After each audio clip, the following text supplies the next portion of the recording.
Good evening. You're now viewing the Scottsville Town Council meeting for Monday, August 16th, 2021.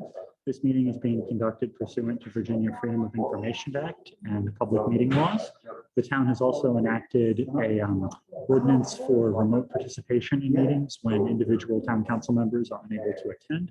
This meeting includes several public hearings, including declarations of emergency and continuity of government ordinances. The meeting is open to the public. There are several members of the public here. Everyone has the opportunity to speak and share their views, both in person and online. We're assembling a quorum and we'll call the meeting to order here shortly and mute this line until the gavel falls. Thank you.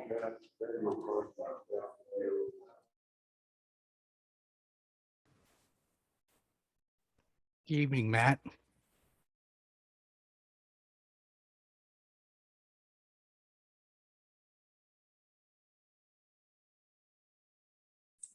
Hey, Jack, how are you doing tonight? Good. How are you? I am good. We both have a bright light behind us. I'm going to turn mine off. That's not a bad idea.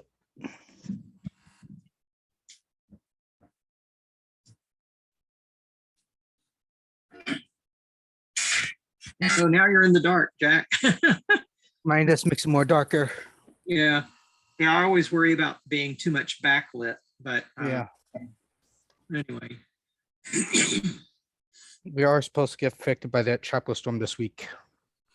You know, 2 weeks ago, 3 weeks ago, maybe, we were wondering is the heat ever going to end, and now we're hoping the storms will stop. Yeah, I'm still going to push that people are still without internet still down here. Yeah. And we'll talk a little bit about that. CenturyLink has just given up. I mean, yeah, they've just completely given up. You know, they got bought out. Yeah, well, that's why they've given up. They sold their network. I wrote a pretty challenging email to them a week ago Sunday, and Thursday or Friday I got a non-response. But we're gonna get Mike Culp down to make a presentation for the town and post it on the county website as well. Hi. You're still doing great work out there, Jack. I mean, every day I see more that you're doing. Well, there was a building collapse in off of Crozet Old Trail. That was Saturday night. They were just building it. That. Yeah, they were building a dust office and everything completely flattened. Mm-hmm. Yeah, it's amazing how fragile the shells of buildings are until they kind of get that last support piece in place. I've seen that happen in a number of locations. I have no updates from emergency management. They haven't. I texted the Nicole Matthews, who's the EM for the county. She has no updates from her end of this. Of what? She has no updates from the end of the from the emergency management standpoint. Okay. I know they're looking at all of what they need to do it. Yeah, we've had a number of conversations over what's going to happen. I was thankful it stopped raining long enough today before in between. You guys got rain? Yeah. So had rained this morning, last night, this morning, and had a few hours. And I know you're not supposed to cut your yard when it's wet, but it's like I've got to do something. So I was able to before it started raining again.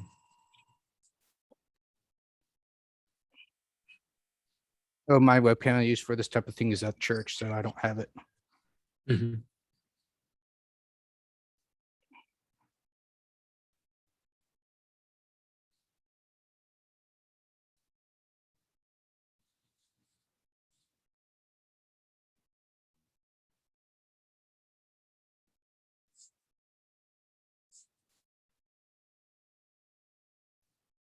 Earthquake in Victory Hall.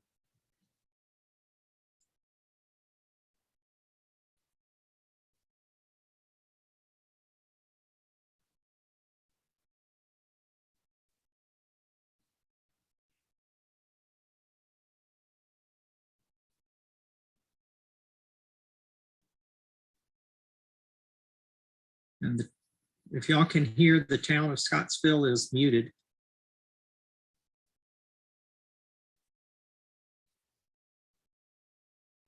I was like, is it Groundhog Day? Already over there. All set there. Yes, sir. Absolutely. Councilor Miller? Here. Councilor Gritsko? Here. Councilor Lucy? Here. Councilor Munson? Here. And Councilor Payne? Here. All right, Councilor Brown is not with us remotely. Just trying to work. You do have a quorum.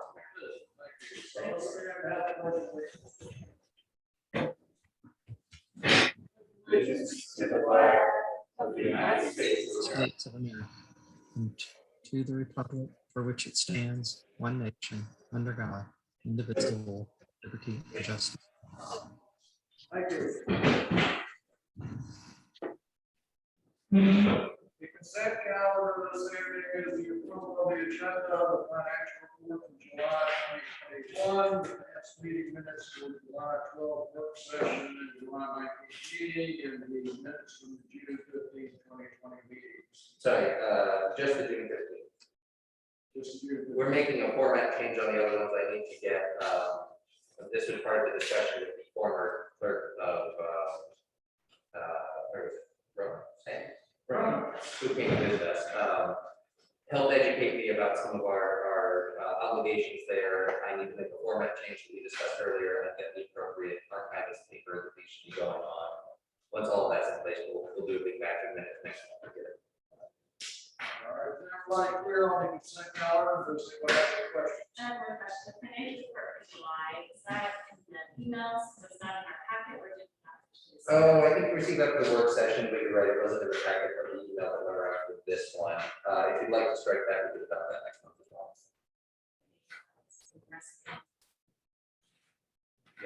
Have you seen that? Best if we strike it or if we I believe we looked at that at the work session. It was in treasurer's report. We discussed it briefly and it went out in that packet. It was on the table at that meeting.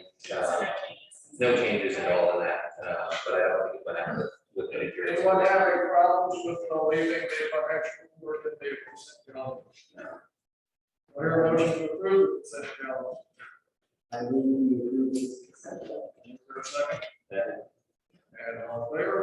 Aye. Thank you. Public forum, yes, public with us, yes, former Mayor Gill. I'm actually not speaking to you as the former Mayor Gill, but as the co-chair of HERE.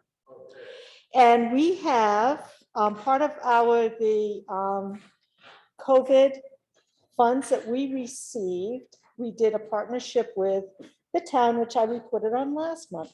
Well, I can now give you the final HERE guide that is done in English and Spanish. And that's why I'm here, not as the former mayor.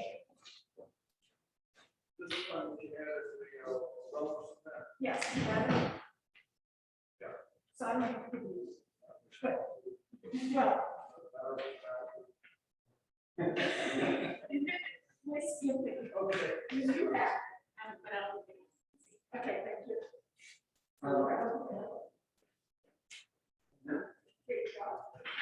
This is what completes our obligation to town. For everything that we said we would do. And I don't think we said we would do the Spanish version. So that's what we do. We're always a step above.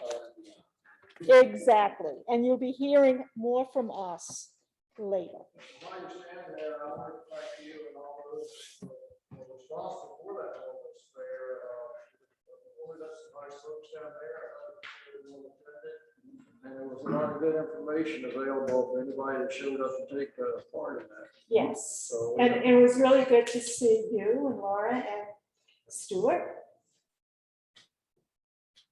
Show up. Thank you so much. Keep us You're posted welcome. on anything we can help you with. Well, I'll let you know when our next big event is. Okay. Anyone else from the public wish to make any comments on any topics? Which we will- Oh, how about Supervisor Price? You're in the public. Thank you, Mayor. The two big things that I want to just mention tonight, myself and Michael Culp have been working with Town Administrator Lawless to schedule a briefing, a presentation for the Town Council and the community dealing with the continuing problems from CenturyLink.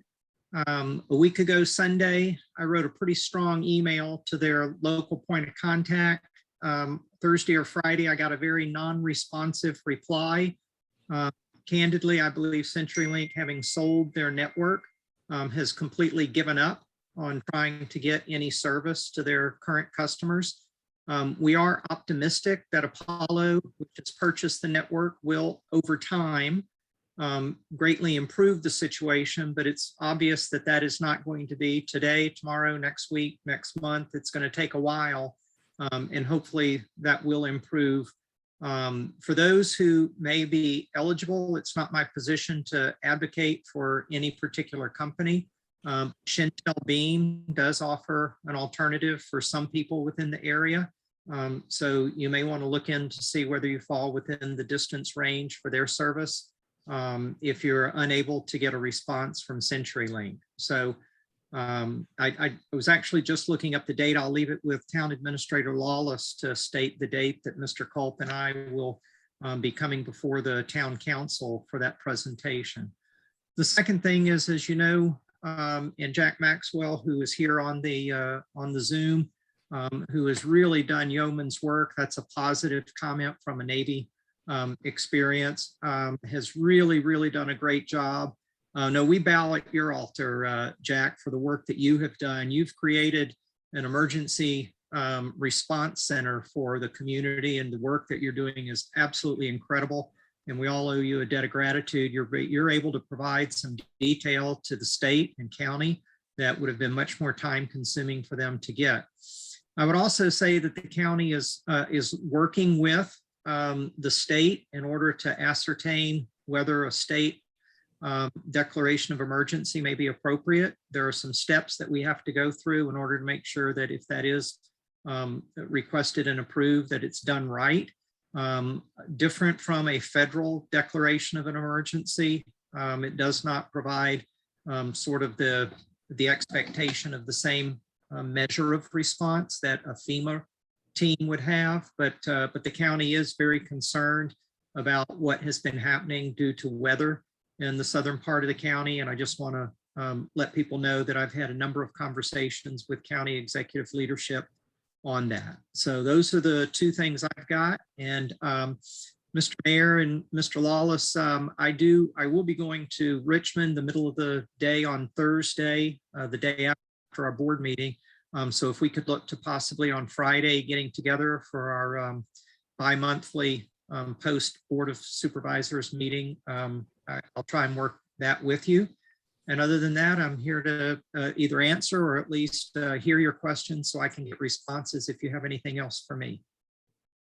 Yes. Anyone has a question for Supervisor Price? Supervisor Price, I do have a question. Do we have any progress on getting town council connected with the Board of Supervisors? I'm sorry, I couldn't quite hear you.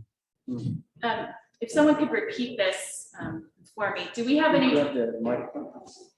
Thank you. Is there an update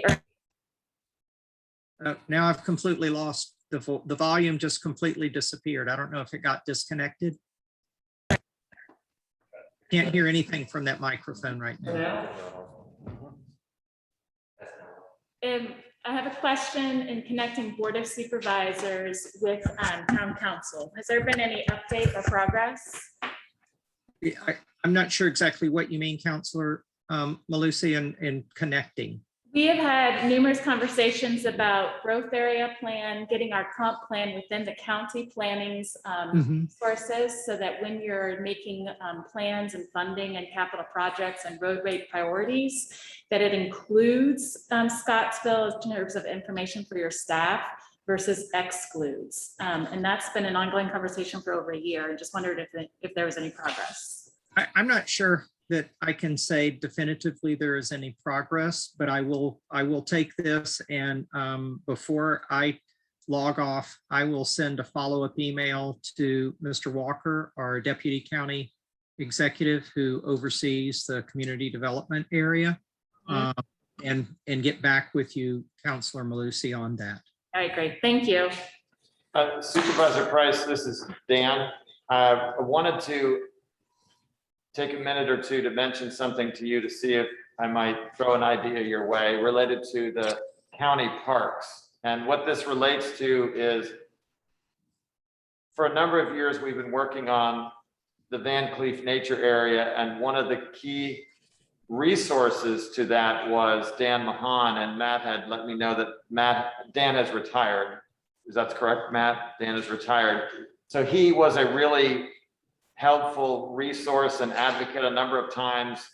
He helped us out and aided us in various points along the way when we needed design ideas. He gave us the idea to actually pursue a trail that we ended up getting. That's actually the basis of the Overlook Trail that we have. That was an idea from him. That being said, we've also met in the past with the county a couple of times with different people there, and I know there's been some changeover. And what I was gonna maybe throw your way is to see in your dialoguing with them, if you might sometime in the future find out who a good contact with us, or even a couple of people at the county would be a good contact.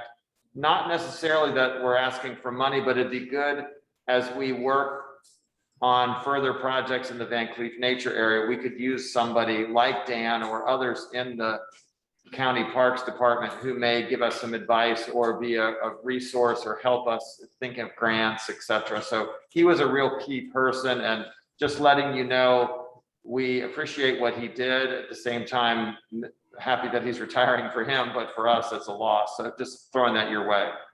Thank you, Counselor Gritzko. I will follow up with that as well, with both Mr. Walker and Mr. Krickenberger from the Parks Department. Thank you very much.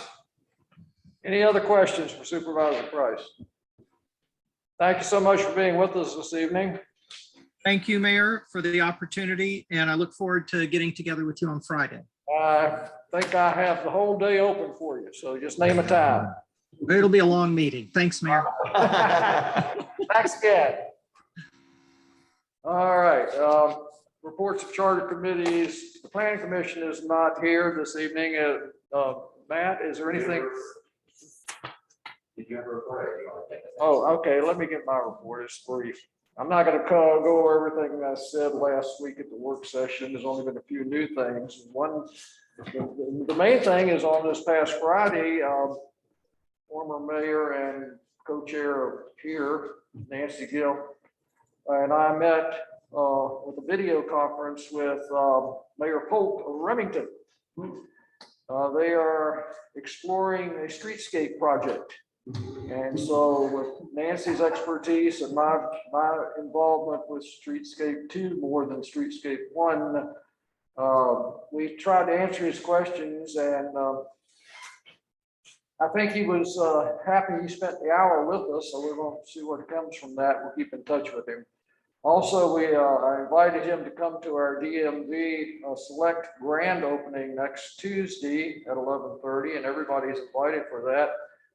Since Remington is sort of gave us a lot of good information on securing a DMV select location.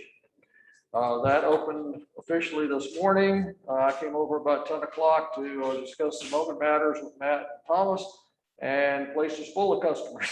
So we had I think a good first day. Everything, the computers seemed to be working. I don't think there were any major glitches. So we started off on a good foot, which is always good. I have talked to the lady over at the Scottsville Apartments again, whose apartment was flooded during the storm. And I'm trying to set up an appointment to sit down with her and get her story face to face. But I've encountered another gentleman from the apartments at Farmers Market Saturday, and he sort of echoed the same thing she said, that it's not a good situation over there when the basement of our apartments flood, that they don't get a lot of help from the management.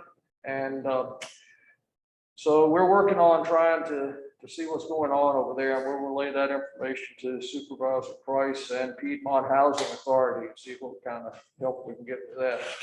I also encountered two nice ladies over at the farmer's market Saturday from Buckingham, and they're involved in this stop gold mining in Buckingham County, and it's a lot to that.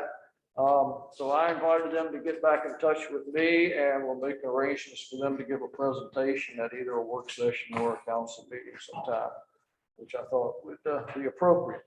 So that's basically what I've been doing since last week. Mr. Mayor, you're not a prospector? I'm confused about the gold mine here.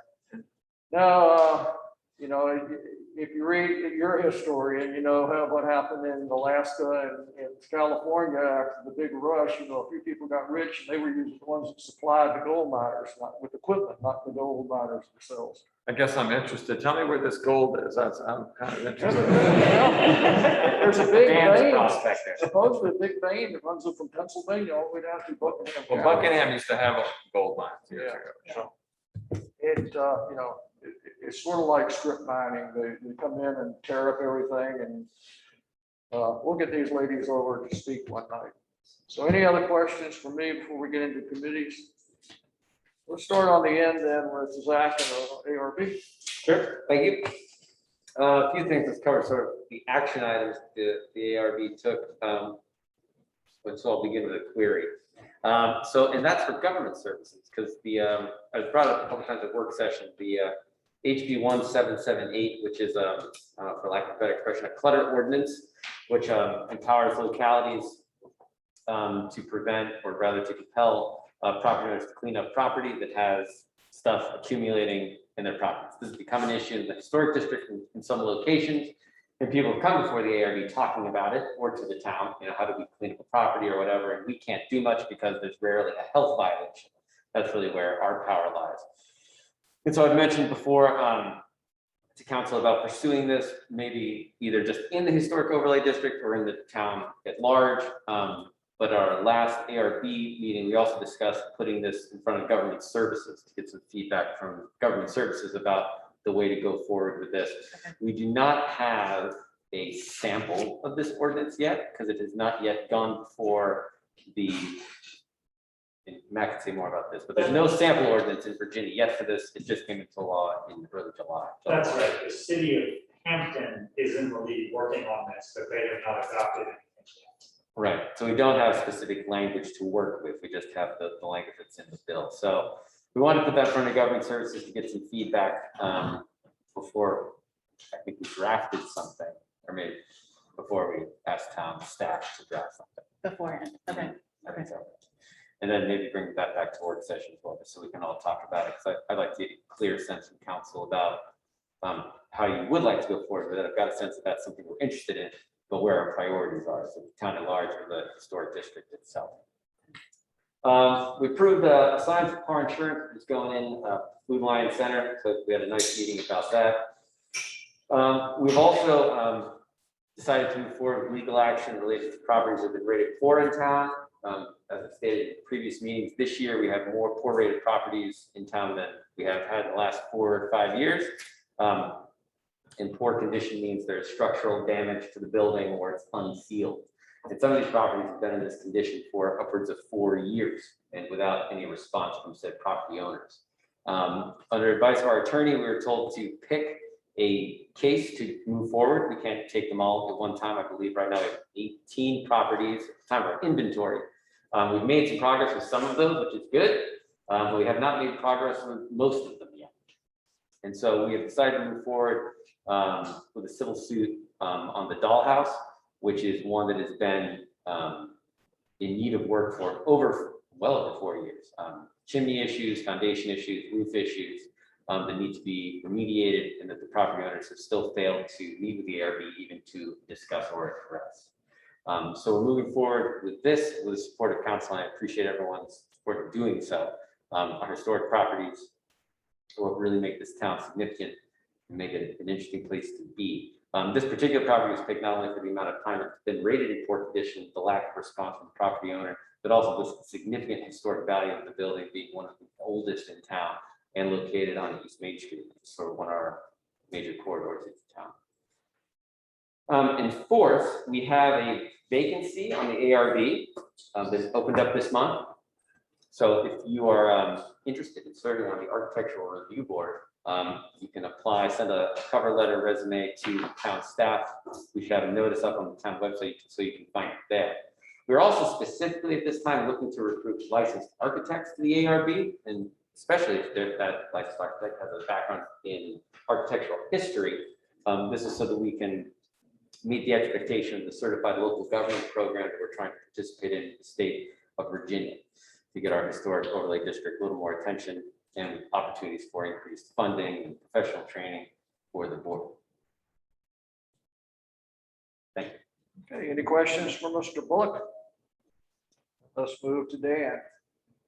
Thank you, Mr. Mayor. In talking about the Parks Committee, I want to explain to the town, I've done this once before, but to remind everyone that, first of all, if you are interested in what we do in the Parks Committee in the town, that is specifically the beautification of the town, there are issues that relate to town maintenance. There's also issues related to planning. Please let us know. You can contact me, you can contact our town office. One of the things that has happened in the last several months is I've expressed to our mayor, vice mayor, and the council my desire to return to work a lot more in the Van Cleef nature area, which is really my greatest interest. And so as I've done that, last council meeting, I was explaining that one of the pieces of the Van Cleef nature area, the 63-acre park, our largest park in the town, has a trail in it that's known as the Mink Creek Trail, which is a trail that I refer to as the spine of the park, which basically covers the distance from behind Doug's Maytag all the way up to Paulette Town. That piece of that distance that's there, we were given a sewer line easement from Dr. Hurt a number of years ago, and most of that distance is part of that easement. There's a small part that is not. What I was suggesting to the town council last week is that we really focus some effort to try to work on improving that trail. Originally, we were doing so because we wanted to help get to the Scan property, and it took a number of years, but Scan now finally has some things going up there, and we're excited about what Scan's doing. But in a complementary effort to what they're doing would be to look for ways to improve that trail. That may include some work days on our own. It may involve some things that actually the town could pay for, maybe donations or maybe some grants. There's various parts of that. There's 5 different small bodies of water that you have to cross to go over that distance. And it's a trail that's been used for many years by a lot of different people, but it would be improving that trail for the town. I would want to first of all say, related to that, if you are out there and you are in the town or somebody who's interested and you want to be involved in a work day sometime in the next couple of months, let myself know or the town office, because we're going to organize a few projects that we can do along that trail. Secondarily, if you're interested in input in other ideas related to the Van Cleef nature area, there are a number of other pieces, like there's a whole lot of pieces that we could do related to the nature area, but we're looking at things, I might call them low shelf, so to speak, things that are doable in the next year or so. And there's a few projects along that regard. The other thing I will say is, as we get into this time of the year, when it gets to be the fall, be careful back in the Van Cleef nature. You can get lost a little bit if you're not paying attention with the trails. And also, although there's not supposed to be hunters back there, occasionally there could be hunters back there, so just pay attention to that. And be aware also that at some point in the next probably 6 or 8 weeks, that the Department of Wildlife Resources, I can't remember their new name, will begin stocking the lake again with trout.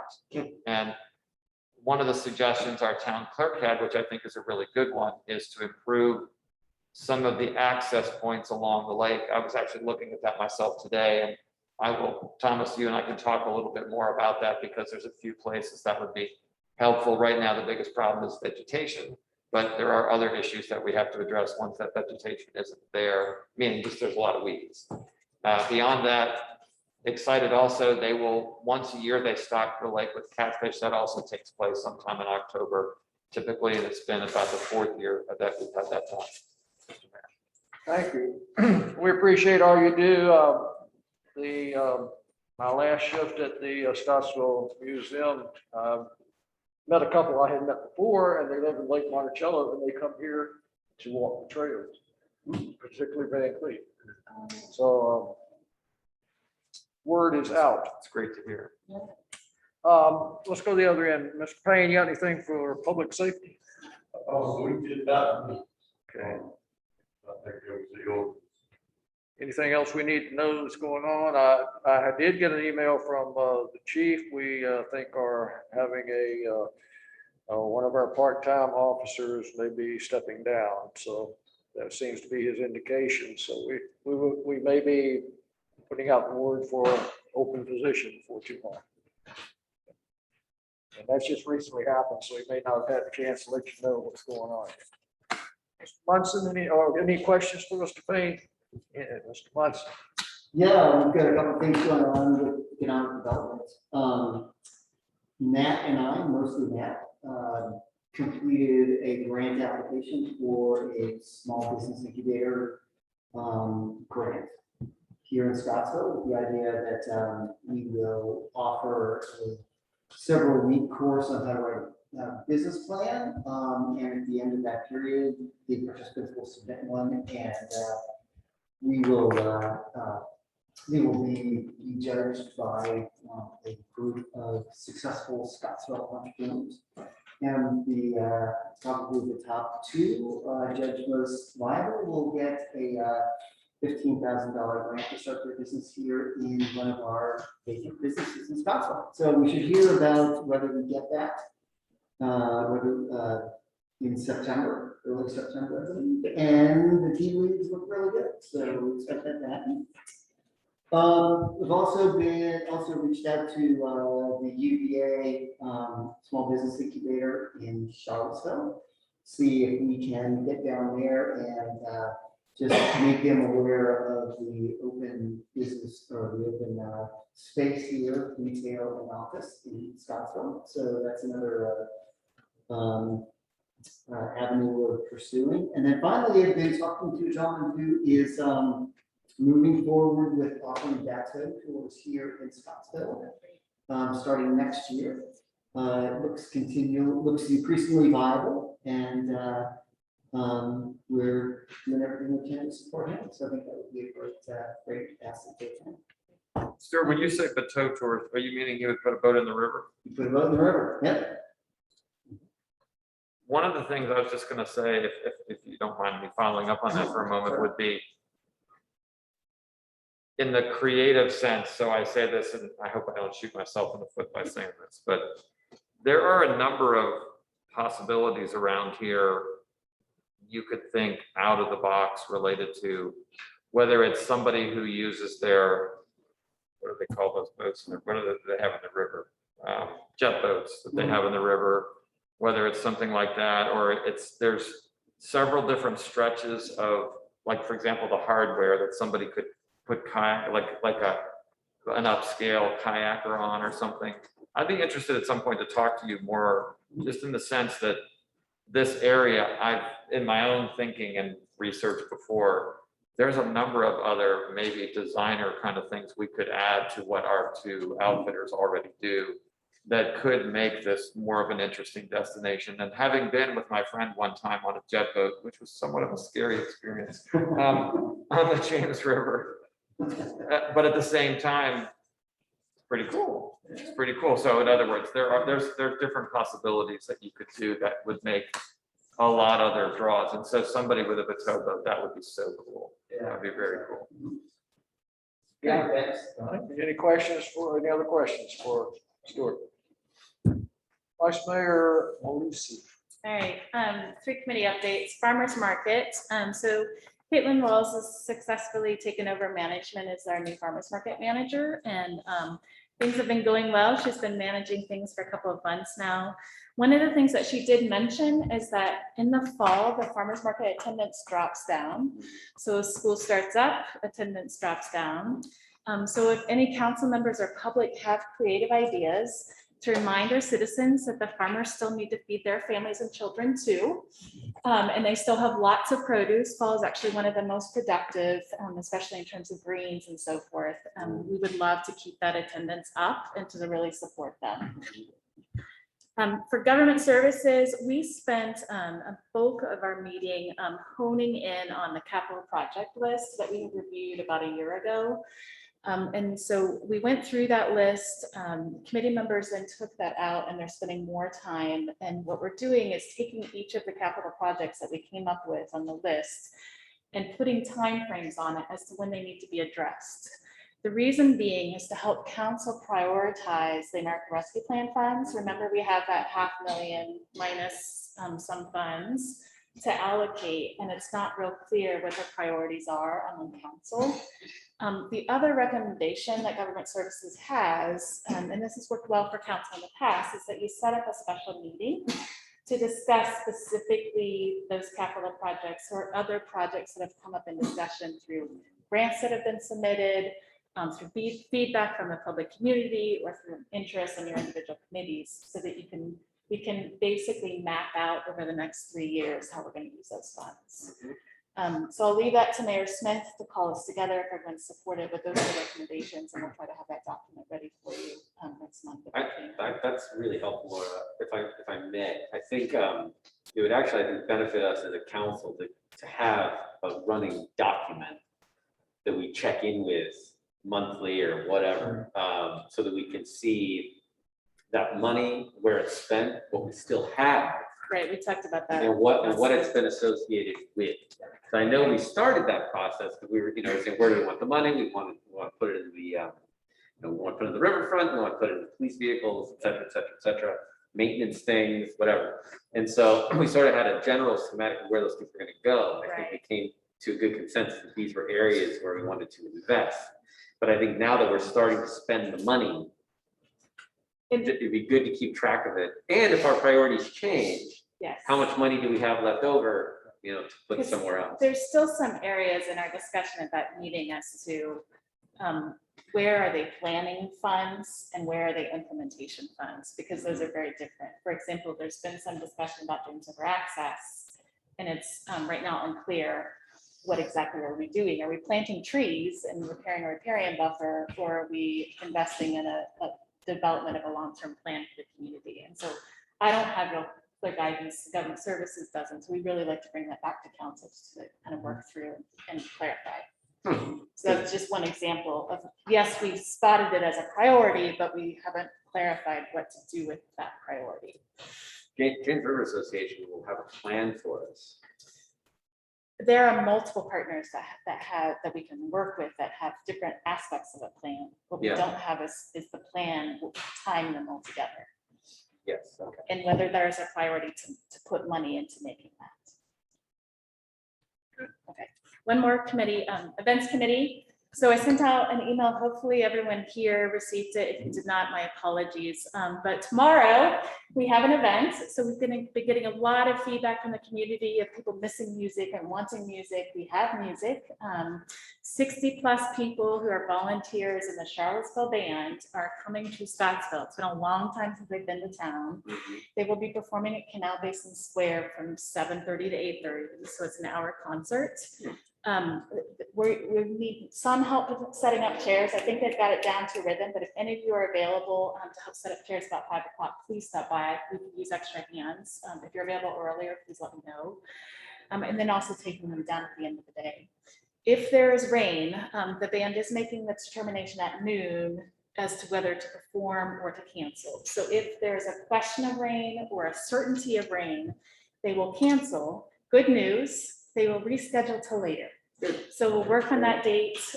We'll still get them here. It just won't be an immediate move of location. So we'll set that up at a future point. Also discussed Rivertown Fest. Unfortunately, we didn't get a huge response from the community and volunteers to pull that off in our envisioned big scale form. So we've quote unquote canceled Rivertown Fest, but the vendors that have committed to attending and have responded to our early inquiries this spring, we're pulling them into the farmer's market for a community day at the farmer's market. So on September 11th, there'll be some extra vendors with information to share with their citizens. Some of the nonprofits, Lions Club, for example, will be there. So please support them September 11th by coming to the farmer's market. Again, we have some staff that are on vacation that day. So I also need some help setting up for that event. So if you're available, please, I can really use extra hands just to make sure we're ready for our guests when they arrive. I think that's all. Any questions? Any questions? I have one. I was asked today about a holiday farmer's market. Yes, that's still on their schedule, but I don't Okay. know the dates. All right. They just wanted to know if it was going to happen. Typically in November, yes. Okay. So I will let the lady know that it will happen. Yes, you can contact the market manager. Okay. It's the third Saturday in November. Thank you. Mr. Mayor, could I drop you for a planning commission update? That's what I was getting ready to ask you for. You read my mind. Ms. Brown Spencer was traveling for work and not able to share the planning commission update, but they did meet 2 weeks ago on the 2nd. And they had a couple of updates. There were no action votes taken. They're continuing to look at overdue updates to the town's zoning ordinance. In particular, some of the general regulations around content like parking requirements that are relevant to new construction in town, both small and large properties. They also did some general overview work of a planned unit development ordinance that would provide a little bit more flexibility for design processes and approvals on large and small projects. That's a recommended step in our small area plans and a topic of discussion in the comprehensive plan. Something that the town has looked at before, but never acted on. Planning Commission will continue that research work, but isn't making any recommendation at this time. They have no new applications for. And that Hampton, looking at the clutter ordinance, they have said that they want no automobiles parked on lawns, only in driveways. Now that might not really apply to a lot of areas in our town, but in a city like Hampton, where people don't mind parking junk cars in the front yard. Mr. Mayor, might I respond to that just for a moment? Sure. This could fit down in the staff part, but I'm actually doing it here because I might forget, so I don't want to forget. Please. I talked to my friend's name is Zach Buckner. He used to run Retail Relay in Charlottesville, and he was the one who had, his company had looked at the factory some years ago. And I was going to suggest, we ended up having a very interesting conversation. And one thing, he grew up in Lexington, Virginia, and he, as I do, feel we were having this conversation about what will life be post-COVID. And one of the things I was sharing with Zach was I was just in DC on Friday, and this is a slight tangent, but seeing the impact in DC down there, it's fairly impacted. It's not going to be the same afterwards. People have left bigger cities and they're doing things elsewhere. And I mentioned it just to say that Zach, as I also think that there's going to be a movement more to small towns in the future. And one of the things that we were talking about was what are younger people interested in a small town. Well, I'm a 58-year-old, so I will say his wisdom, he was talking about a few things there, and I was just going to suggest that we invite him down to meet with you all and maybe me. And Thomas, I was mentioning to him also the project that you were involved in, and basically he's kind of the prototype of exactly what you're looking at. This guy's, he's that kind of person. He's the entrepreneurs, the people that he's tied into, they're very much the people that we would want to talk to. So, and it was nice to chat with him. We brainstormed for a while, and I ultimately said, we want to have you down here and chat with us, and would you be willing to come to have coffee sometime? And he said he would. So Wonderful. At some point we'll talk and we'll set that up. And maybe Mr. Mayor, you might do that too. He's a very sharp young guy who remains intrigued with our town. So at the moment, he doesn't have a business that he's interested in here at the moment, but he's intrigued by who we are and sees the potential here also. And what Dan just said, I think we all do it anyhow, but that's one of our jobs is to, anytime we get the chance to get somebody interested in the town, for whatever reason, as long as it's good, we need to work on that. One thing I forgot to mention earlier in my report, I took the blurb and the chart that Matt had put together for our itinerant taxes, business taxes, and I sent it to Linda LaFontaine to distribute to all of the Chamber of Commerce board members. And I'm starting to get them to send me their responses. I'm starting to get those back. So hopefully I'll have enough back by next month to give some kind of report on how the chamber board members feel on this. Great. Okay. Any other questions for anybody until we get into this, before we get into the voting stuff we have to do tonight? No. Let's go to item 6. And the first one is 3 items under 6 that we need to start with the motion to confirm the severe weather emergency of July 28th. And I saw Jack on the screen there a few minutes ago. Jack did an outstanding job pinpointing, I think, every downed tree, every building that has some damage. I mean, he even found out that Lynn Spangler's cow got killed in the storm. So, and his work was so good that the county used it. Is that right? The county emergency people? Yes. That's, Looked at that's confirmed. the things that Jack put together. So Jack, thank you so much for all your hard work. It was really beneficial to everybody. It will help us prepare for the future when we have another catastrophe. Could you say a little bit more about what you worked on? Sure, Jack, you want to take a couple of minutes? Yeah, so first off, I have finalized the reports sent into the county emergency management person coordinator is Nicole Matthews, which is the new person that took over from our county. And we have received over 300 reports of downed trees, any type of damage you could think of from that one storm that affected mostly of the southern Armagh County feeder pattern all the way up to Warren Ferry Road. Also, I want to say that Mount Vista Road is closed until the 27th due to the road cleanup efforts they have to do to get the road open and able to travel on. So that's through the 27th, which is probably next week. Also, like Supervisor Donna Price said, there's still tons of people still without CenturyLink. That's the only concern I have right now is with the CenturyLink issue. Let's see what else. The storm has been confirmed that it was a hurricane strength straight line wind megaburst, which is megaburst is think of like the storm in 2012, but smaller.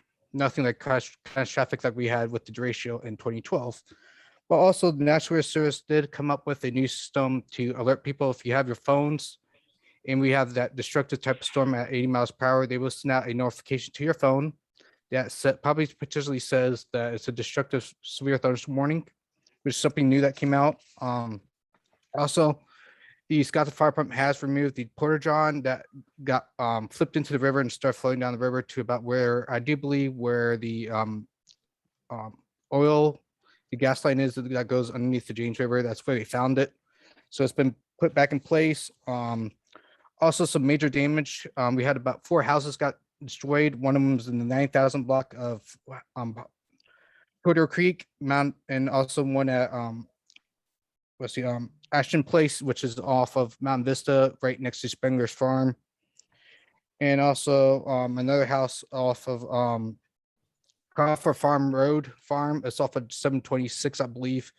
They had a tree basically hit their kids' rooms 2 seconds before 2 seconds after they got the kids out of the room. So their kids are okay. They're looking to relocate. The house is repairable. So the most hurt, if you see the map I sent out a couple weeks ago, I also sent out a spreadsheet of all the updated locations that I found last week. And basically, so VDOT is still working to clean up. I know that they applied for FEMA help to try and help with cleanup efforts. They do have contractors out and about around the community helping with damaged locations.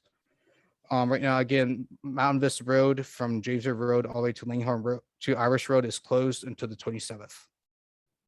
Well, once again, we thank you for all your hard work, and it sort of makes Scottsville maybe makes the county know that Scottsville might be a step ahead of them when it comes to emergency storm management. I tried to do that as quickly as possible. I started right 2 seconds after the storm hit. Also, I want to pitch out to you guys. There is a tropical disturbance coming up the East Coast through Florida, Alabama area states that will affect us tomorrow through Friday, potentially with heavy rain and isolated severe thunderstorms.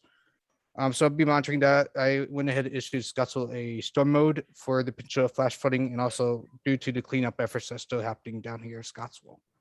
Okay, well, thank you for all that valuable information, and we do appreciate what you do. Thank you. So speaking of severe weather, let's ask Mr. Wallace to tell us about the motion to confirm the severe weather emergency. Yes, sir.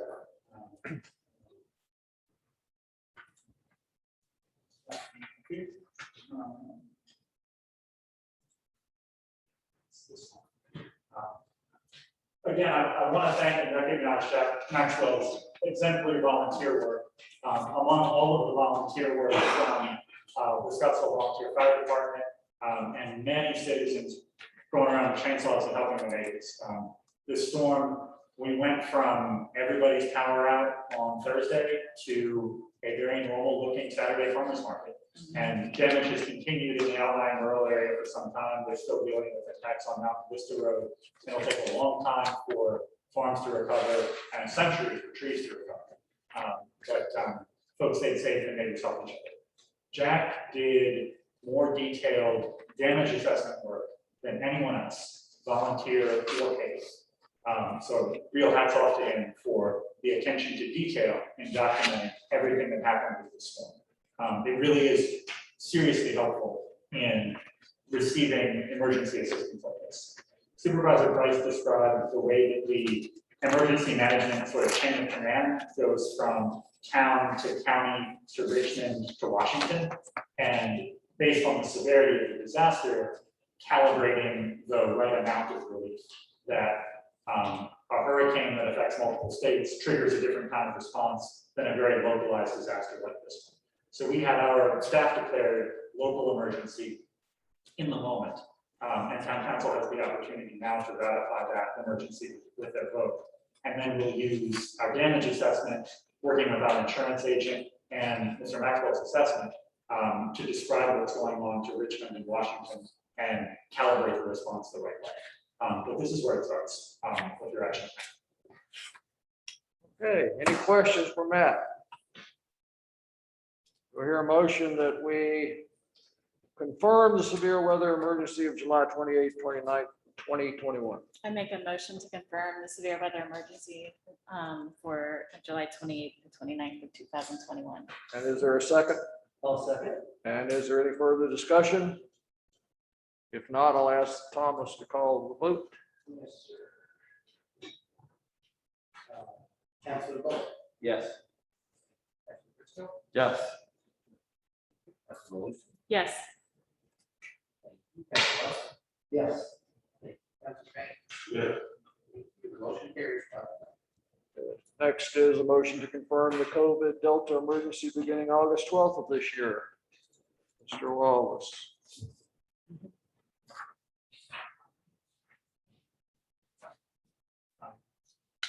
The same type of document for a different nature of emergency.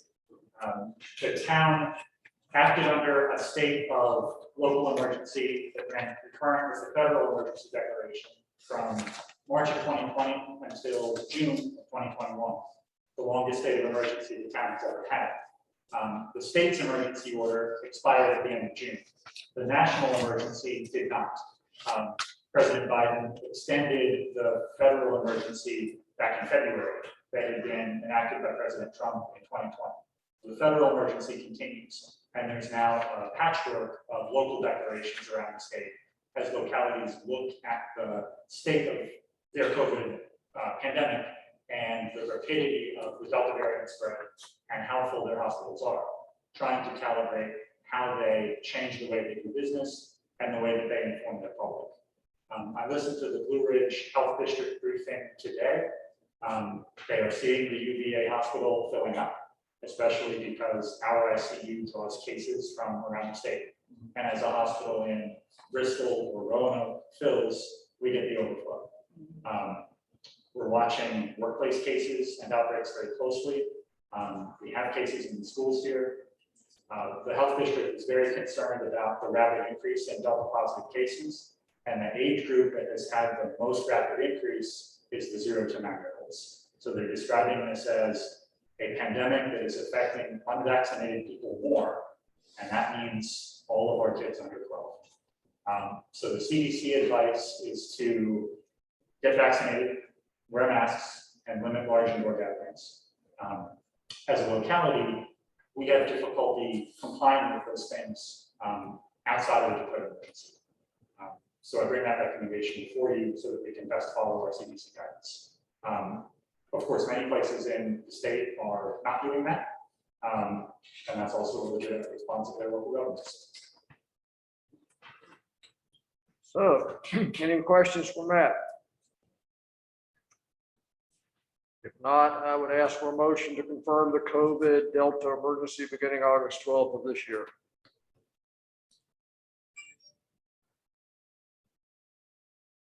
I move that we start the emergency Delta variant emergency starting on August 12th of this year. Is there a second? Second. And is there any further discussion? Yes, I would like to say a few things.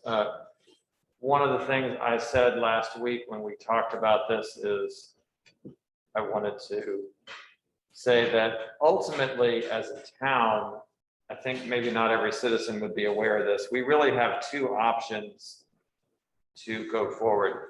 If you see what we have on the screen over here now, that people can be virtually a part of our meetings. As town councilors or as the mayor, we really have two options. One option is if we keep it the way it is right now, that means that each one of us up here has two opportunities to be virtual and still be a part of a voting part of the meeting if we keep it as it is. If we change it back to the emergency motion, that allows us the flexibility in the unknown. If this stays the same or gets worse, it gives the town councilors, as everybody may feel differently about how this may work out now or in the future, or also for citizens, it gives us the opportunity to be flexible in government. So really, no matter how you feel about it, we've shown as a town that we can effectively govern using this model. And that being said, I would simply say to the citizens out there, really what this does is it makes us easier to govern. So whether we are meeting in person or we're meeting virtually, it allows both you as citizens and us as councilors or mayor to respond any given moment related to what's happening.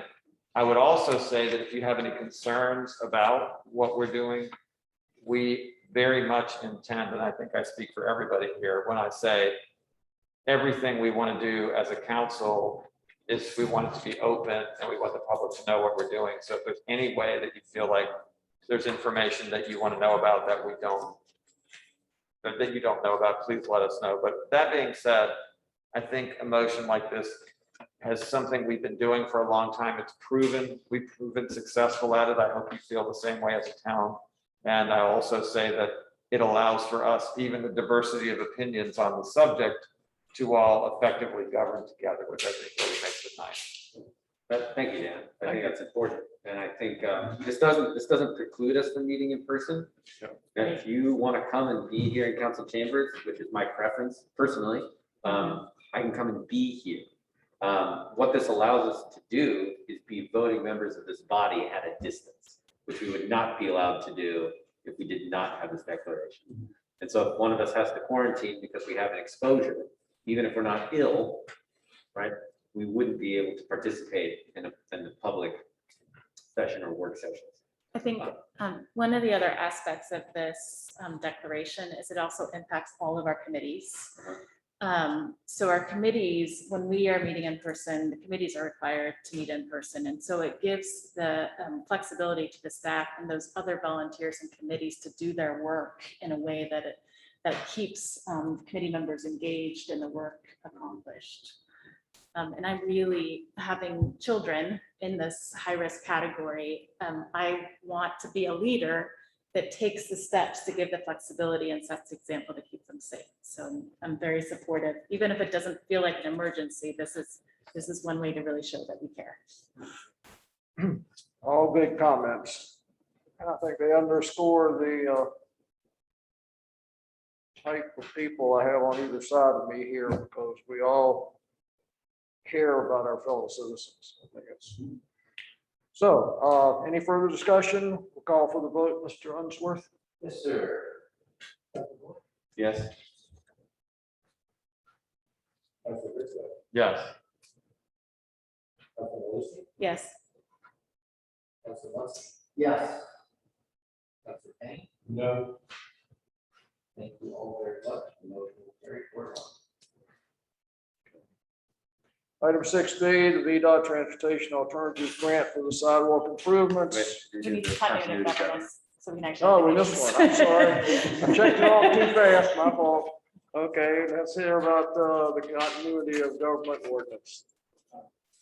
This is the ordinance that was in effect during the same period of emergency, March of 2020 through June of 21.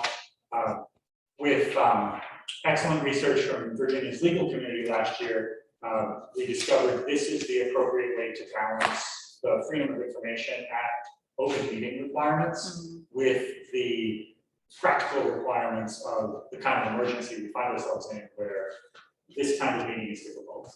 So this ordinance was in effect last year and until June. It expired with the expiration of our last emergency. This is the legislation that modifies FOIA and enables us to run hybrid meetings.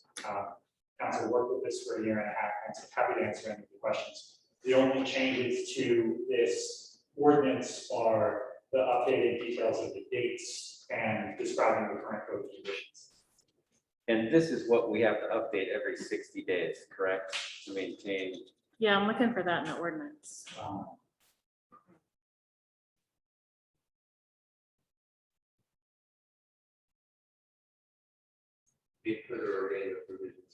There we go. Thank you. Got it. Yes. Unless amended, this simply will be adopted by the council.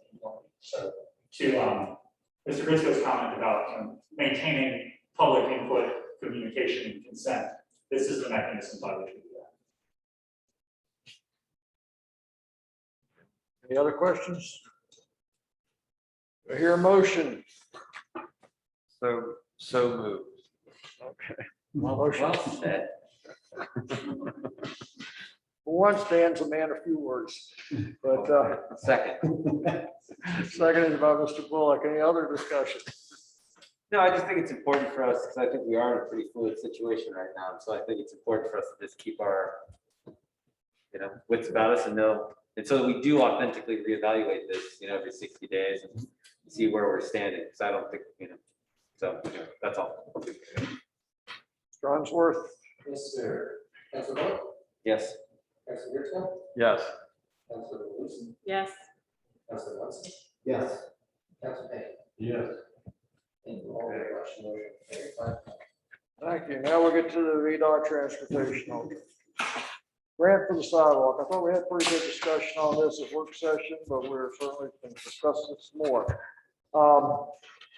One thing that I think Nancy and I gathered from talking to Mayor Polk in Remington is that they do a lot of stuff with VDOT grants up there, an awful lot of stuff. And that's something that we should look hard at doing here with VDOT, as much VDOT money as we can get our hands on.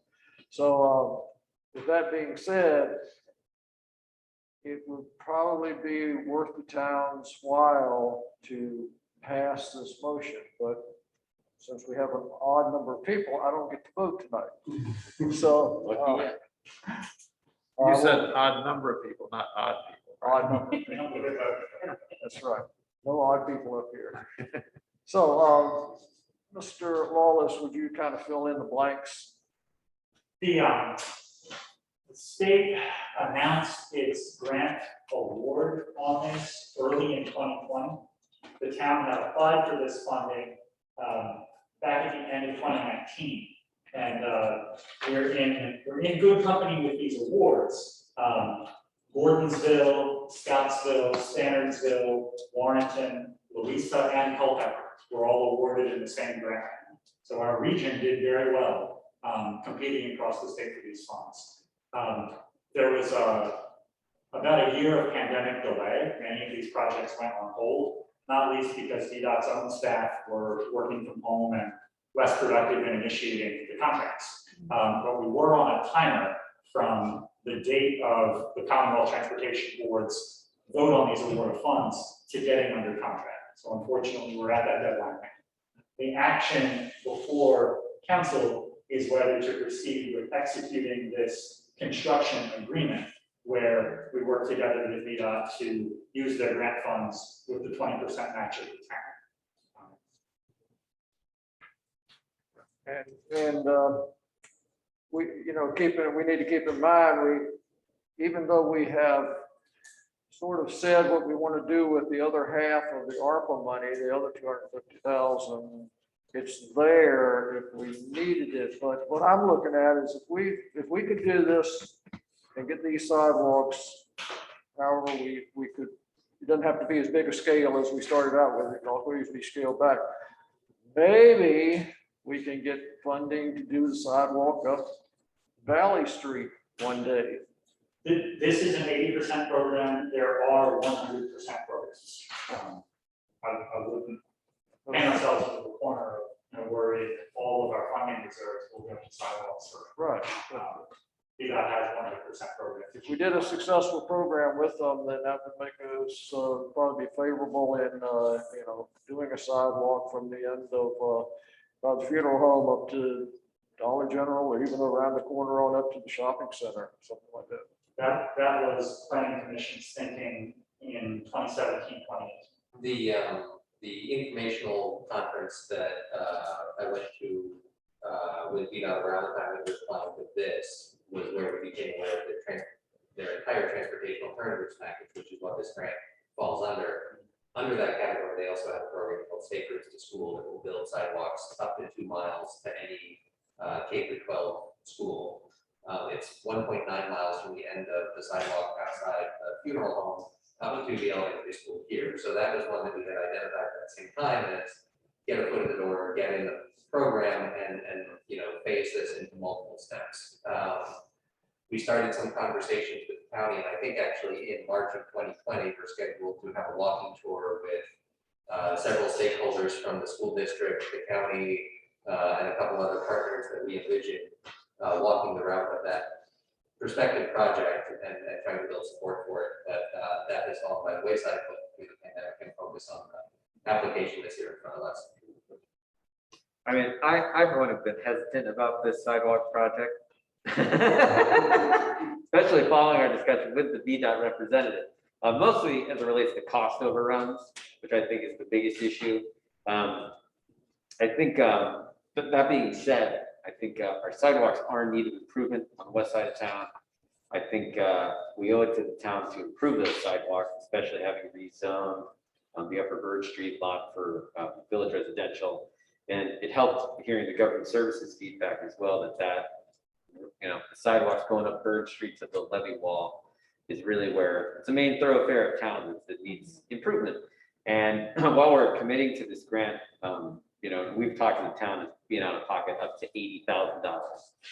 And I think if we as a town can commit to that, what can we get for 80 grand or less and limiting projects there? I feel comfortable making the investment to start making some forward progress in this direction. Other comments? I did want to share the document that shows the other VDOT projects. That was extremely helpful in seeing what other projects are considering, the length of project or size of project, the scope, the budgets.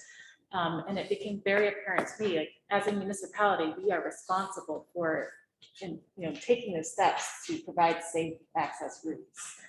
And so I feel like it's somewhat of a neglect to not take 80% of a budget funding to make that The one concern is managing that project. There was an email that all town council received where there are other entities that are independent that can help with that. So if there becomes a time and this does move forward, that's an option that could be budgeted into that 20% that we're allocating to help with those management. So that's an option to help for the staff and to ensure the project goes forward. But again, that would be a future discussion if this moves to the next step. Other comments? Yeah, I'm gonna disagree, I think. My biggest concern is, as we alluded to it earlier, is we're responsible for any cost overruns. And my experience with construction is that most of them for a lot of good reasons. I mean, a lot of real good reasons, but we're still on the hook for that. And given the other things that we could do with this amount of money in town, this does not feel to me like it's something that is necessary at this point. I think particularly with no development at First Street at this point, and not a lot of real interest at this point, building some sidewalk out to that area feels vaguely like building a bridge to nowhere at this point. And once we do get development out there, we may be able to get some help from the developers to build some infrastructure in there. So it feels like at this point that it's something that's going to benefit a relatively small percentage of the town population. I understand that that it's an investment in the future, but I think given our fiscal situation at this point, it's not the best way to spend the limited funds that we've got. And potentially could get us on a lot more money. Stuart, what else would you like to do with the $80,000? I'm just curious. Well, I think we've talked about a lot of capital improvements. You know, I think most of the things on the list that we talked about, you know, in that list of capital improvements. So more maintenance to Canal Basin Square. I think it's something doing more maintenance around town so that it looks more. I was talking to someone, a woman who was manning the booth, the tourism booth down there, and she said, you know, I would be a little hesitant to bring my kids in to play or in this park because it looks kind of shabby at this point, and it's scary. So I think there's a lot of those sorts of things that we could do that would have much more short-term impact, which is what we need now, than investing in sidewalks to people that are not a lot of people are using at this point. Yeah, let me follow up on what you just said, and I think that's a valid point. Since you said you're on the other side, I'm not sure which side to say I'm on or how it flips. We've been back and forth. But what I was going to say is, if I understand what we talked about last time as a town council, we basically said the grant, what is it, Matt, $320,000? We pay 80, they provide 320. And we've recognized, or I was advocating in our last meeting, that we don't take anywhere near that amount. We go much lower than that, whether it's 100,000 or 50,000 or 120 or whatever it is. So I'm in favor of us moving forward. And so that's correct. We can choose any lower amount that we want, correct? What we're obliging ourselves to get into is entering into this contract. The short answer is yes. We enter into the contract that opens the engineering phase of this, and in that engineering phase, we'll decide how much of the scope that we apply for we actually want to bite off. And that's where we have kind of two paths we can go. One would be pay a lot in engineering in this first phase and engineer the entire thing that we think we might want to do, and then only build a small bit. The other option would be to identify a small manageable portion to keep us under, you know, well under the $400,000 price tag that we have. Plan on building that, and then coming back to engineering and building subsequent phases as we go. Thank you. The reason I'm advocating us to pass it, to support it, because I've been to both sides of this already. I want to tell you a short story as a town councilor, and I will keep it short. It was a conversation I had with our former town councilor, Mr. Peck, who used to be here. And at one point we had gotten funding, or he did, to do the engineering study for having a sidewalk built all the way up Route 20 to uptown, downtown uptown. And I was opposed to that project only because I was almost certain it wouldn't work, which I was correct in the end. But, and I expressed that publicly. Privately, I said to him, I said, hey, Josh, I support your project. And he's like, what? What do you mean you support the project? I said, I support the project because these things are so difficult to get to this point. They're so hard to move along and move along and move along and move along. It is so difficult. Government is extremely inefficient. As a conservative Republican, government is about as inefficient as you can be. And what happens? So to get where we are, I think it's important that we move forward, because to get back to where we are right now will take forever again. So at this point, I advocate that we take, in conjunction with what these two guys have said, a much smaller amount of money, which I'm very open to. I don't care if we take $10,000. I just want to do something that, like our mayor has said, there's some aspect of it where we move forward. No, we don't know exactly what we're going to do in terms of the hurt property, but we've got this all teed up and ready to go. We trust you guys enough to work with us. And I very much would like these guys to have input on it, whether, I don't care, again, if we spend 30, 50, 60, I want it to be reasonable. We talked about it last meeting about a very small part of it that would be done. If I was correct, it was more like $100,000, that particular part of it, as we looked at. And then our part might be like $20,000. So that being said, that's my recommendation, to kind of find a middle position here and to allow us to move forward, because if we're successful, just like you said, Mr. Mayor, then we're able to get another grant going forward. And given all that it is in COVID, I think it's incumbent upon us to fool around with it enough to, even if we have to use some of the money that we've been given by the federal government to cover that difference. And I respect what these guys said, because Stuart, they're both correct.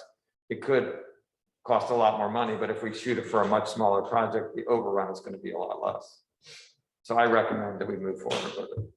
If I could add one comment from the staff side, as we got the ARP money and CARES money before that, one of the things that presented itself with those, influxes of funding from the federal government was a need for shovel-ready projects that had been engineered, that were ready to go.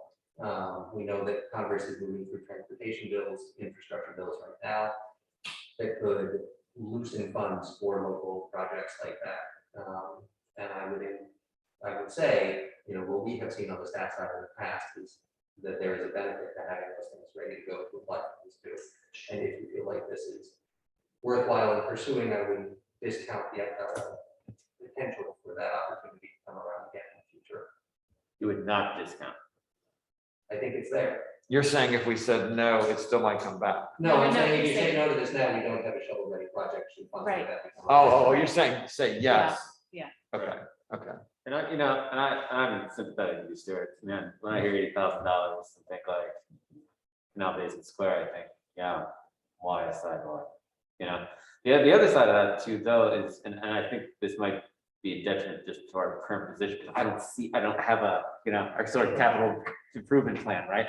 I don't Right. see the whole vision right here in front of me. Right. Because the other thing with Canal Basin Square is like the ongoing cost of maintenance, right? Like we could give it, if we gave it a $15,000 injection shot, but then we didn't keep maintaining. And so now it looks the way it does. And so for a lot less money, I think we could improve that site, but we need to have an ongoing plan for putting money in it, even after this American Rescue Plan money is gone. So I don't know, for me, it's kind of like a both and sort of thing. Like we can do this project, try to and come in on a smaller scale, and we can make that determination after we get the plans, right? Because that's the first step of this whole thing, is getting us. Engineering will be the first Engineering. cost obligation that we have. Yes. And then if our priority is really like making Canal Basin Square look great, then we should put that should be our #1 priority, and we should look at this money that we've got available and say we should be spending this on making our town look nice. You know, so I mean, what I'm hearing from you, Stuart, is a clearly articulated priority for what we need to be doing as we cycle back to what are our capital improvement priorities, and how do we make sure those are front and center? We don't get distracted by some of these other things. So for me, it's just both and. That's a good point too, about your priority. Any other comments? Mr. Unsworth, Yes, sir. or do I need a motion first, I suppose? I think we have We've already had a motion in a second. I think so. That's why we had the discussion. No, we have not had. No, we haven't. We've had a nice discussion though. Oh, I was wrong. So we Okay, need a sorry. motion of some type. No, wait a minute, hang on. let's all make it here. Motion, second, vote.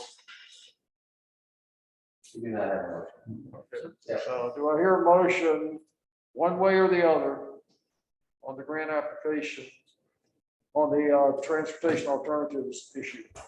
Execute it or not. I'll make a motion to execute the grant agreement. And I'll second it. Okay. Any further discussion? Mr. Unsworth, Councilor Bullock. Yes. Yes. Councilor Wilson. Yes. Councilor Wilson. No. Councilor Payne. Yes. Thank you all very much. Motion carried 4-1. now our last resolution to deal with is a grant application on floodplain mapping. Well, I mean, Mr. Wallace, excuse me. Mr. Mayor, can I say one thing just before you say that? Sure. I'm sorry, because I want to say this specifically to Mr. Munson and to Mr. Bullock on what that last vote. Even though, okay, we voted to move forward, please dog this. Like, in other words, dog this thing, and let's, again, from my perspective, I don't want us to waste money. I really don't want us to waste money. So, and so I'm more advocating, I'm not worried if it's 30, 50, 60, whatever. I know Laura has a really clear idea on some of what we want to do. Let's just keep it as, and then you guys too, we don't want to get in the way. So I think everybody understands, but I really appreciate your perspective. I agree with it. I just didn't want to, it's just so hard to get things teed up. I just wanted to try to keep it moving. And the record of this meeting makes it very clear to VDOT what the town's priorities on this are, that we want to work with that, but we value our cost control and our efficiency very highly. There are some communities that want the thing done and don't care about cost overruns. This is not that kind of project. Yeah. And I can express that to them on day one. Okay, let's talk about floodplains. Okay. To Mr. Munson's report on economic development. We're continuing to try to implement our comp plan and small area plan and work on this factory renovation, as well as help for other vacant buildings around town. Floodplain mapping is an important part of that. We have a floodplain map that has some known errors, and it's been in the neighborhood of 20 years since the town has done any floodplain map updates. I strongly suspect that the floodplain map around the tire factory is wrong. And there are some state resources to help with floodplain map amendments. So the resolution before you tonight encourages a town application for 2 of those resources. The Department of Conservation and Recreation's floodplain program and the Virginia Housing Development Authority's Community Improvement Grant. Those are both resources that we have won and used successfully before. When we put them together, there is no town cash match requirement. They fully fund a floodplain study and map process. So if that feels like a good economic development and floodplain safety action, we can move to apply for both of those grants. As applications, I don't think they're very difficult. Like I said, we've used both of them successfully before. I have a couple of questions on the application. And that is, does it include, or can it include the Mink Creek flooding? So at the work session, we talked about the James River flooding and those access points that were different. But does it also, and can it also include Mink Creek, so that since that's up stream in a significant threat. Yes, the map is one rectangle of map, and it includes all sources of flooding. So the flooding, rather. Okay, That's both the Mink Creek flash flood condition and the James River slow rise flood Okay. condition. great. And then second question, is there any consideration, access, or information that could be helpful in river access trails? So whether, Only if part of the consideration on that were what do you put in a floodplain? Or what do Yes. you not? Because there are certain structures that you don't put in a floodplain. right, So it would be a shame if we did some river project work, had an idea of the thing to build, and then found out that we couldn't do it because of our floodplain is. okay. So possibly. So it could inform future planning, but it wouldn't, okay, it wouldn't identify. I think I will use part of this conversation to refresh my knowledge on what can and can't be done in a floodplain, which is very relevant to working on a riverbank, which we know is floodplain isn't going to change. Okay. So I'll take that opportunity to talk with engineers about what does and doesn't work in floodplains.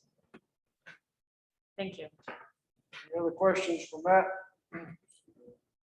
We'll hear a motion to approve the resolution. I move that we approve the resolution that allows the town administrator to apply for floodplain Mapping grants. mapping grants. Second. And it's been seconded. Any discussion on this motion? I like that it's 100% funded. We don't have to pay for it, so that's cool. It is Yes, but it 100, has a return on investment. it is 100% funded. Just keep in mind, this is a project that also requires attention and decision. So even though it's funded, it's a commitment of a project. Any other discussion? Mr. Unsworth? Councilor Fuller, Yes. Councilor Briscoe, Yes. Yes. Councilor Wilson, Yes. Councilor Payne.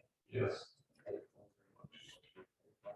And Mr. Mayor, you know I've been very reluctant to talk tonight. I know, I'm trying to drag stuff out. But I just want to say one thing on behalf of both our town administrator and our town clerk. I'm very proud of them because they have brought to the town a lot of opportunities. They've been paying attention. I've been here doing this for 11 years. You've been doing it for a while too.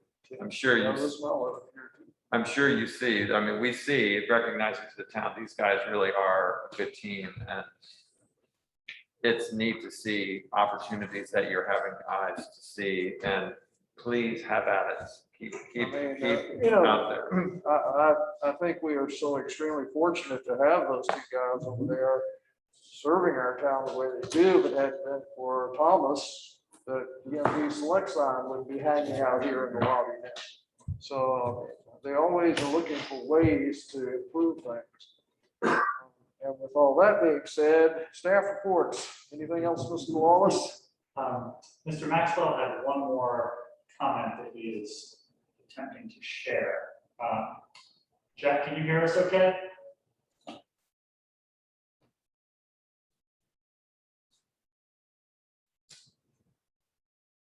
Go ahead, sir, you can hear us. I will check back with him and follow up. Okay. You mentioned the DMV select opening. That team did a wonderful job. We were all in Richmond last week learning the ropes on those systems. The state staff were tremendously helpful to us. I personally learned a great deal and look forward to pitching in a little bit to stay sharp on those transactions. We had 17 transactions today, over $1,000 of business, and 2 TV interviews to help get the word out on the DMV. Great.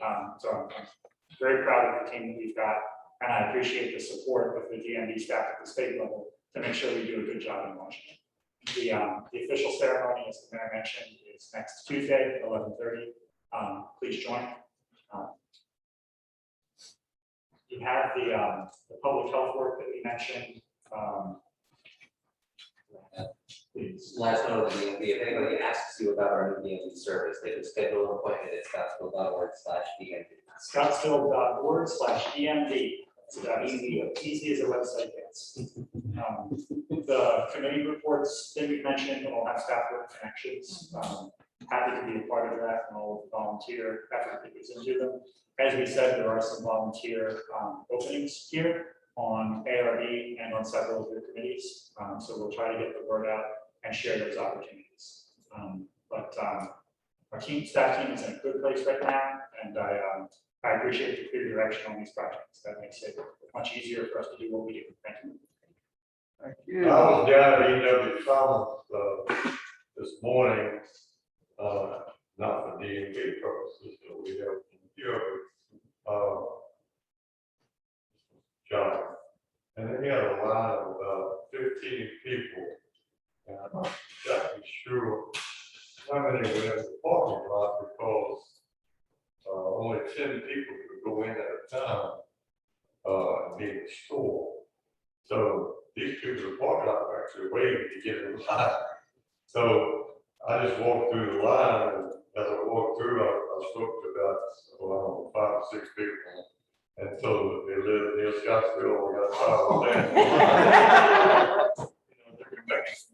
That's a great, So that's great. anyway, this way. Thank you, Eddie. I don't know whether Thomas would say, oh, you got a address that's only 4 miles from Scottsville, you would be going up there. I don't know if he does. There's plenty to go around.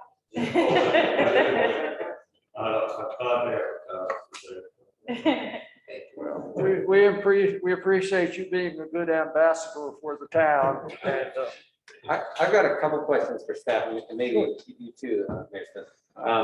Just kind of follow up on some of the other things that came up tonight. Internet is one, obviously. Thomas, you shared around some information from Nelson County Cable. Yes. A couple weeks ago, a month ago. Yeah. Do you remember that email enough to refresh us on what their status is? They are signing up new customers and putting in house connections as we speak. They've spent the last week, I've seen them around town several times. I know a handful of addresses that they've put online with their fiber connection. So they are currently scheduling service appointments to hook up new clients in the area. Is that going on Main Street or is that on Valley? I don't know what their specific area is. I think if you got one of those letters in the mail, you are definitely in their area. Outside of that, I would suggest that anybody reach out to them and contact them to see. Running up Jackson Street and I get it. Yeah, I got it. Else using it today. So they are setting out. The other one that I know Donna mentioned, another vendor. So just to put the third player in, CVEC, of course, is expanding their Firefly broadband service. I think that they have more immediate plans for the Fluvanna side, but I did look at my address in their system and it said that I was in their survey area. So I think, over the next, call it 2 to 3 years, they probably have, broader plans for expansion as well. But so hopes that in a few years we have lots of options available to us. Yeah. The other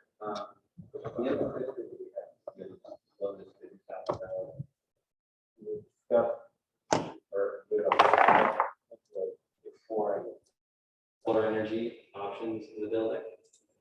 Are we still thinking about that? We haven't done any further research on that. Most of our bandwidth, part of the fund, has been occupied on most of our contracting bandwidth is not occupied with getting anything up and running. So I think we'll have a little more room to explore that kind of project once we're out of the weeds on this. But I wanted to say, just because you brought up the maintenance list during the government services as well. And in that conversation with the government services committee, part of our sort of idea for all this, and I think we talked about this before in the staff report a while back too, would be the hope of eventually refining that list into something that we could start to set separate funds aside to. And of course, as we've always discussed, we can't encumber funds that future town councils could spend, but we can sort of lay out a roadmap where we say, when we have $50,000 in surplus at the end of the year, it's easy to kind of say, take 5,000 to this, 5,000 to this, 10,000 to this, 10,000 to this, and to put it into those accounts for future projects and future work to be done. So the hope would be that out of that maintenance list, we start to get a capital funding plan that actually identifies and prioritizes projects and allows us to start allocating funds to making progress on all of those. That's it. One big project that's done in 1 year, and then maybe 5 smaller projects in the next year, so that there's not, the numbers aren't fluctuating in big ways across town as the budget's reviewed. Yep. So that's the hope. Yeah. We don't know if we can pull that off, but that is the hope. Well, and it's also, I guess, piggybacks on your observations, Laura, too, sort of about security, now that we also have the DMV select here, because our front doors could use an update. And I think that would benefit us both security wise, but also energy efficiency wise too. So I think that might be a thing, with like extra money. I think we could hit 2 birds with 1 stone with front doors, maybe for Victory Hall too, that would just be, get us some better energy efficiency, but also get us some better security with like a quick drop of cash. Yeah, we'd had some discussion about energy efficiency, but the security hadn't come up with that specifically. Thank you. Sure. Thomas, did you have anything else you wish to add? Okay, No, just to loop back around, so we're on the record for it, because I think I brought this up a minute before we opened. Some of the minutes that we have not had recently, I wanted to just acknowledge that I'm behind all of that and discuss with you the reason for it. In addition to just all of the other craziness that's put us behind in some of our work. We've been made aware, and ongoing education from a new mentor for me, of some of the shortcomings of the clerk's office historically here in town. We have a longstanding records deficiency, I'll call it, that needs to be corrected. Our permanent records of meeting minutes, we have all of them somewhere, but we don't have much of the past, few years in a form that it needs to be, which is printed on archive paper with the appropriate signatures from clerk and mayor. So I have all of the documents. It's just a matter of going back for years and years and starting to compile these in a proper archive that can be a permanent record that lives with us.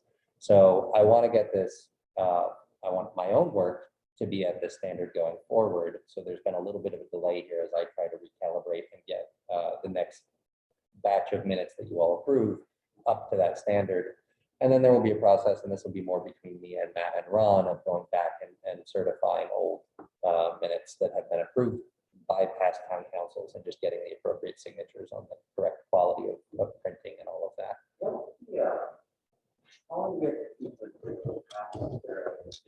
Forever. It is a permanent record. Yeah, the Library of Virginia gives a sunset date on most things. You only have an obligation to keep financial records for so long. But these meeting records are permanent, unequivocally permanent. They do not want them going anywhere, and they need to be in hard copy. And it is fire. Yes.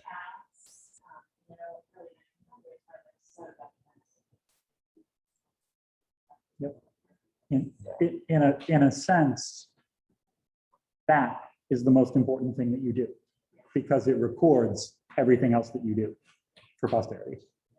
So the minutes that came before you for approval today from last June was an interesting example of somebody just asking for a simple, hey, where's the vote on this resolution? Can I see a finished copy of this?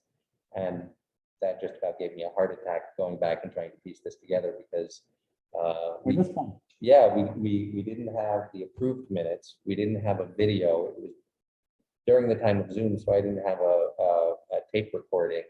So it came down to finding, these and rebuilding the minutes from that.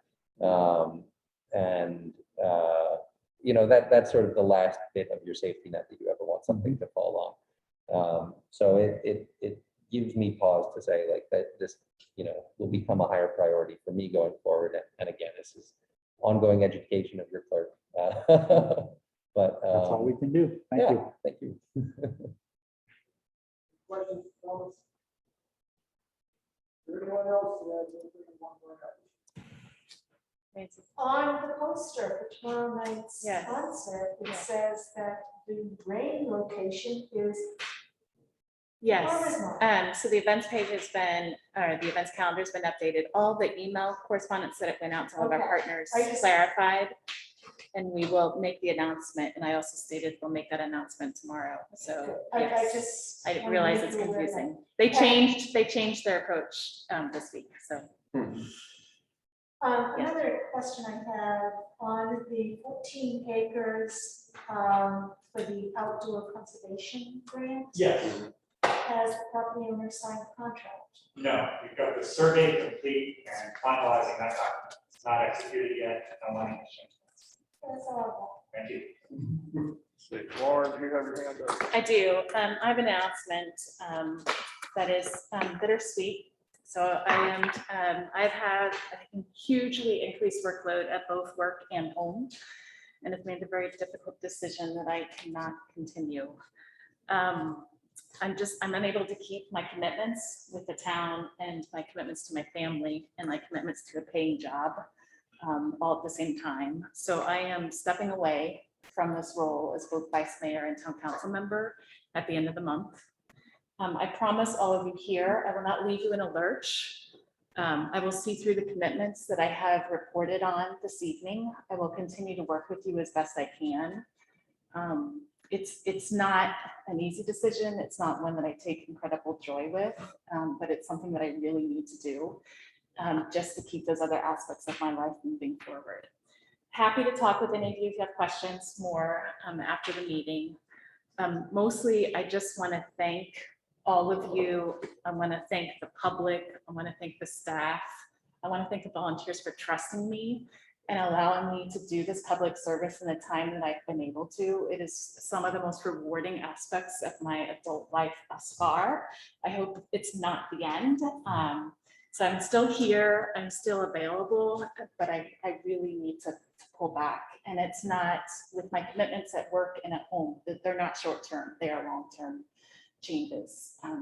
So I'm sorry to report this at the very end of a very joyful day. I mean, this is DMV opened, there are great things happening in the town. I have no doubts that there are good things ahead. A lot of the things that we've approved this evening are steps into forward motion and forward direction. I will continue, as I have done, to drop names, help make connections. So please don't hesitate to reach out or to give me a call. But that is my news. Well, we all appreciate everything you've done. We hate to hear this news, but we all have had periods in our life, I'm sure, where things changed and we didn't have a lot of control over that change. We had to, especially now with pandemics and Discovery School closing, and we just appreciate everything you've done for council and as vice mayor. And as I mentioned to Laura, it was kind of like when I was on the head of the planning commission, Josh would come better prepared than myself. And a lot of these meetings, Laura comes a lot better prepared than I am. So I do appreciate all she's done, and we wish her the best and hope she can stay in the area and still be part of the community anyhow. So, Thank you. It's really been a pleasure. Thank you. any other business? If not, I hear a motion to adjourn. So to adjourn. And second? Second. All in favor? All right. Thank you all for everything you do.